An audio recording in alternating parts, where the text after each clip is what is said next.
Fakta sejarah wilayah Jatinegara Jakarta Timur dan sekitarnya di era kolonial. Nama Jatinegara awalnya adalah Meester Cornelis, berasal dari nama seorang Belanda bernama Cornelis Senen. Ia adalah seorang guru dan tokoh agama keturunan Indo-Portugis yang tinggal di wilayah Jatinegara pada abad ke-17. Nama Meester dalam bahasa Belanda berarti tuan atau guru, mengacu pada statusnya sebagai seorang pendidik dan pemimpin masyarakat. Wilayah ini kemudian dikenal sebagai Meester Cornelis dan menjadi nama resmi saat masa kolonial Belanda.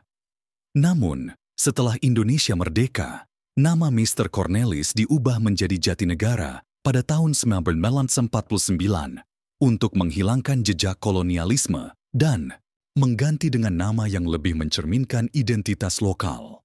Jatinegara, yang berasal dari bahasa Sanskerta. Jati berarti sejati atau asli. Negara berarti wilayah atau negeri. 1. Rawabunga. Kelurahan Rawabunga yang terletak di Kecamatan Jatinegara, Jakarta Timur, memiliki sejarah yang menarik terkait asal-usul namanya. Pada masa kolonial Belanda, daerah ini dikenal dengan nama Rawabangke. Ada beberapa versi mengenai asal-usul nama tersebut. Tempat pembuangan mayat. Menurut salah satu versi, pada tahun 1740 terjadi pembantaian terhadap etnis Tionghoa yang memberontak. Mayat-mayat korban dibuang ke rawa-rawa di daerah tersebut, sehingga menimbulkan bau bangkai yang menyengat. Akibatnya, wilayah itu disebut Rawabangke oleh penduduk setempat. Pertempuran Inggris-Prancis. Versi lain menyebutkan bahwa pada tahun 1811 terjadi pertempuran antara pasukan Inggris dan Prancis di daerah tersebut. Banyak serdadu Inggris yang tewas dan jasadnya dibuang ke rawa-rawa, menyebabkan bau bangkai yang kuat. Hal ini juga menjadi alasan penamaan Rawabangke, tumbuhnya bunga bangkai. Ada pula yang berpendapat bahwa di kawasan tersebut banyak tumbuh pohon bunga bangkai, Rafflesia, sehingga dinamakan Rawabangke. Seiring berjalannya waktu, nama Rawabangke dianggap kurang pantas oleh masyarakat setempat. Untuk menghilangkan konotasi negatif, nama tersebut diubah menjadi Rawabunga. Perubahan ini dimaksudkan untuk memberikan citra yang lebih positif dan menghilangkan kesan seram yang melekat pada nama sebelumnya. 2. Stasiun Jatinegara. Stasiun Jatinegara adalah salah satu stasiun kereta api tertua dan paling penting di Jakarta, yang memiliki sejarah panjang sejak masa kolonial Belanda. Berikut adalah beberapa poin penting mengenai sejarah stasiun Jatinegara. Pada zaman dulu, awal pembangunan stasiun Jatinegara pertama kali dibangun pada era kolonial Belanda oleh perusahaan kereta api Staatspoorwegen, SS. Awalnya, kawasan Jatinegara dikenal sebagai Meester Cornelis, yang diambil dari nama seorang guru asal Belanda yang memiliki tanah di daerah tersebut. Stasiun ini diresmikan pada 1887 sebagai bagian dari jalur Batavia Bekasi, yang kemudian diperpanjang ke arah timur Pulau Jawa. Pada 1910, bangunan stasiun diperbesar dan diperbarui dengan gaya arsitektur Indische, yang masih dapat dilihat hingga sekarang. Stasiun Jatinegara menjadi salah satu pusat transportasi, utama di Hindia Belanda, menghubungkan Batavia, Jakarta, dengan kota-kota lain di Pulau Jawa. Stasiun ini juga menjadi titik persinggahan utama sebelum masuk ke Stasiun Gambir, atau stasiun kota. Pada masa Perang Dunia II, stasiun ini digunakan oleh Jepang untuk kepentingan militer dan pengangkutan logistik. Pada masa Revolusi Kemerdekaan Indonesia, Stasiun Jatinegara menjadi lokasi strategis bagi para pejuang dalam pertempuran melawan Belanda. Salah satu peristiwa penting adalah sabotase jalur kereta oleh para pejuang untuk menghambat pergerakan pasukan Belanda. Setelah Indonesia merdeka, Stasiun Jatinegara tetap menjadi stasiun utama untuk perjalanan jarak jauh ke berbagai daerah di Jawa. Stasiun ini terus mengalami modernisasi, tetapi tetap mempertahankan banyak bagian bangunan aslinya. Saat ini, Stasiun Jatinegara masih berfungsi sebagai salah satu stasiun transit utama di Jakarta, dengan kombinasi perjalanan kereta komuter, KRL, kereta jarak jauh, dan layanan kereta cepat di masa depan. 3. Pasar Jatinegara. Pasar Jatinegara adalah salah satu pasar tertua di Jakarta yang memiliki sejarah panjang sejak zaman kolonial Belanda. Berikut adalah beberapa perkembangan sejarahnya.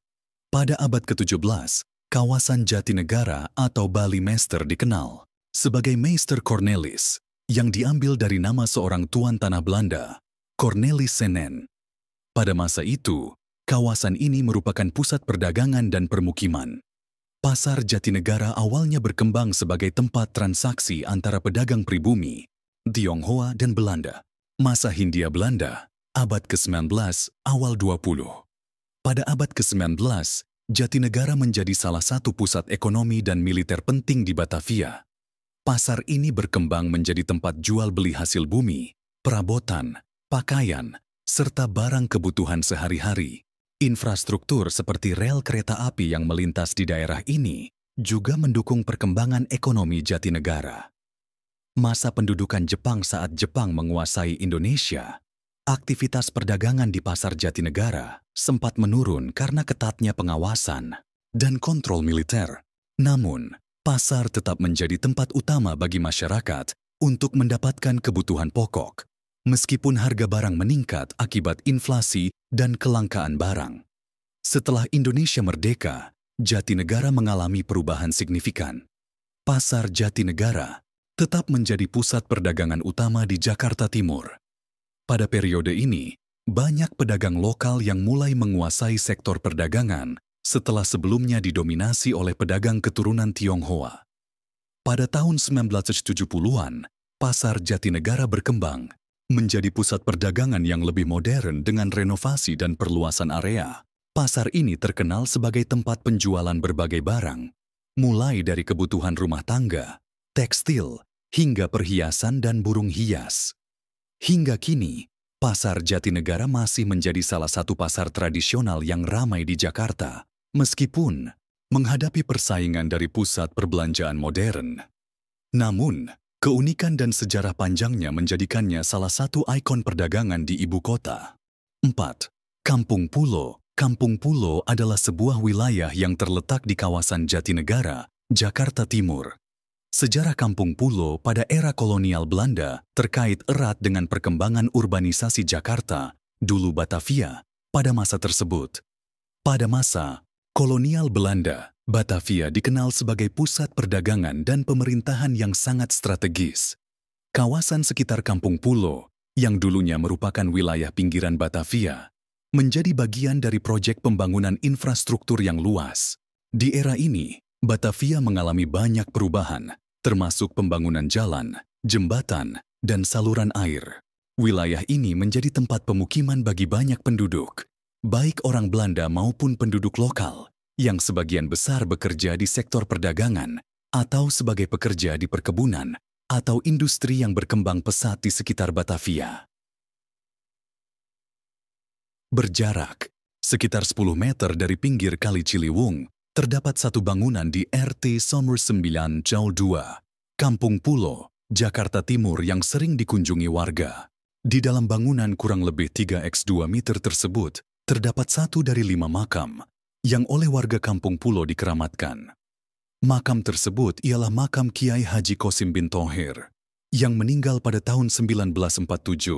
Di dalam bangunan tersebut ada makam KH Qasim diapit oleh 4 makam. Di sisi sebelah kiri terdapat 3 makam adik-adiknya yang bernama Maimunah, Maisaroh, dan Jainuddin. Dan di sisi kanan terdapat makam kecil yang pada batu nisannya bertuliskan huruf Arab. Dari cerita secara turun-temurun, KH Qasim merupakan warga asli Kampung Pulo yang mensiarkan agama Islam. Ia juga menjadi panutan dalam berperilaku warga kala itu. Dan juga ada makam Habib Hussein di Kampung Pulo, makam Habib Hussein Alaidrus yang usianya sudah 260 tahun. Habib itu dimakamkan tahun 1755 di sana, di mana Jakarta masih bernama Batavia dan masih dikuasai perusahaan dagang bernama VOC milik Belanda. Selain itu, Kampung Pulo juga merupakan bagian dari jalur transportasi penting pada masa itu. Perkembangan kanal-kanal yang dibangun oleh pemerintah kolonial juga turut memengaruhi kawasan ini. Meskipun sebagian besar kanal ini kemudian ditutup atau digantikan dengan infrastruktur modern pada era sesudahnya. Kampung Pulo di era kolonial mencerminkan gambaran kehidupan masyarakat Batavia yang heterogen, dengan keberagaman penduduk yang terdiri dari berbagai etnis, baik pribumi, Tionghoa, Arab, maupun Eropa, yang semuanya terhubung melalui perdagangan dan industri.